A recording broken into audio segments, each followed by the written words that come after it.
냄새 때문에 문 좀 닫아주세요. 그 말이 들린 순간 나는 비로소 깨달았습니다.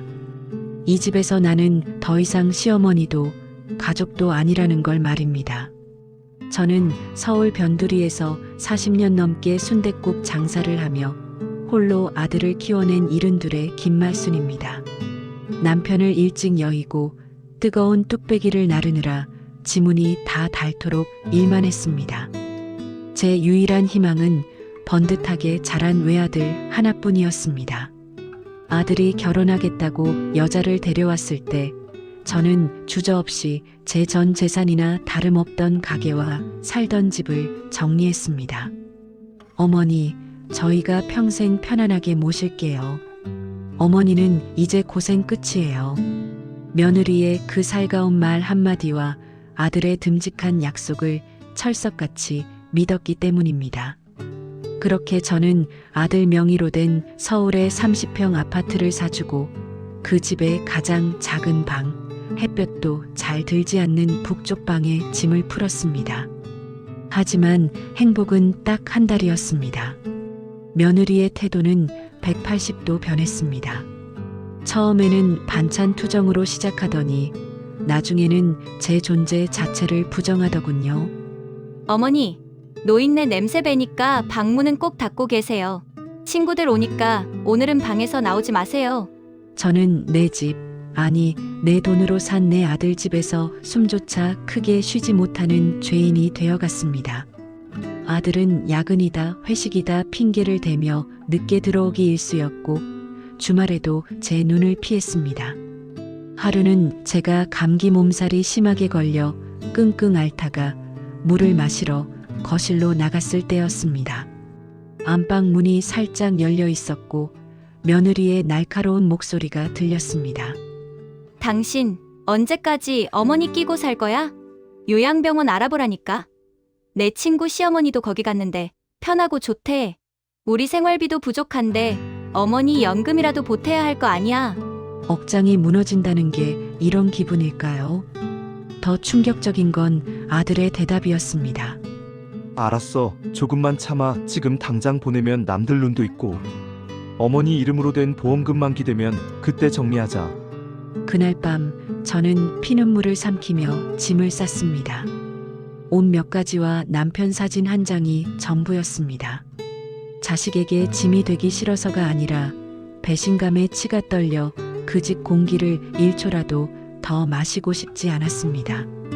한겨울 칼바람을 맞으며 집을 나온 저는 찜질방을 전전하다가 예전 식당 단골 손님의 도움으로 재개발을 앞둔 산동네의 허름한 컨테이너 박스에서 살게 되었습니다. 죽고 싶다는 생각도 수백 번 했지만 억울해서라도 이대로는 눈을 감을 수 없었습니다. 저는 다시 앞치마를 둘렀습니다.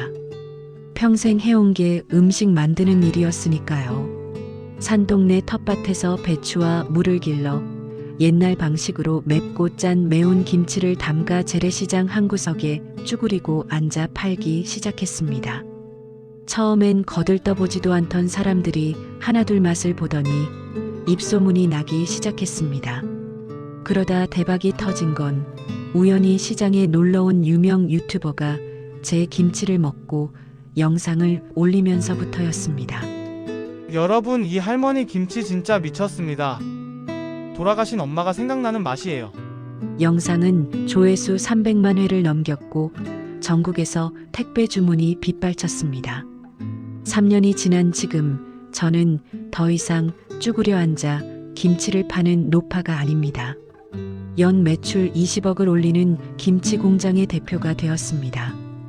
홈쇼핑까지 진출하며 눈코 뜰 새 없이 바쁜 나날을 보내던 어느 날 회사 로비로 낯익은 두 사람이 찾아왔습니다. 바로 아들과 며느리였습니다.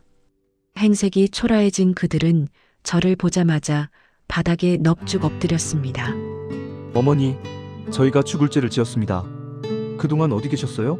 저희가 얼마나 찾았는지 몰라요. 알고 보니 아들은 주식 투자 실패로 아파트를 날렸고 며느리와는 이혼 위기에 노여빚더미에 앉은 상태였습니다. 방송에서 저를 보고 뻔뻔하게 돈 냄새를 맡고 찾아온 것이죠. 며느리는 제 손을 잡으려 하며 말했습니다. 어머니, 이제 고생 그만하시고 저희랑 같이 살아요.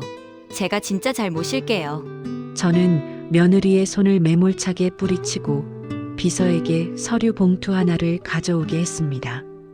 봉투 안에는 제가 3년 전 집을 나올 때 썼던 편지와 변호사를 통해 작성한 가족관계 단절 및 부양 거부에 관한 법적 서류가 들어 있었습니다.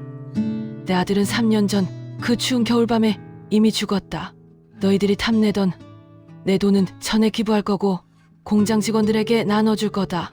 다시는 내 눈앞에 나타나지 마라. 내 회사 땅 밟으면 바로 주거침입으로 신고할 테니 당장 꺼져라. 경비원들에게 끌려나가는 아들의 절규를 뒤로하고 저는 사무실로 돌아와 창밖을 보며 따뜻한 믹스커피 한 잔을 마셨습니다. 통쾌할 줄 알았는데 씁쓸하기도 했지만 이제야 비로소 제 인생을 되찾은 기분입니다. 여러분, 자식에게 올인하지 마세요. 내 인생의 주인은 바로 나 자신입니다.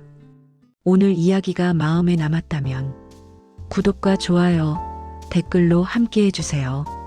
여러분의 관심은 또 다른 이야기를 이어가는 힘이 됩니다. 다음 이야기에서 다시 만날게요.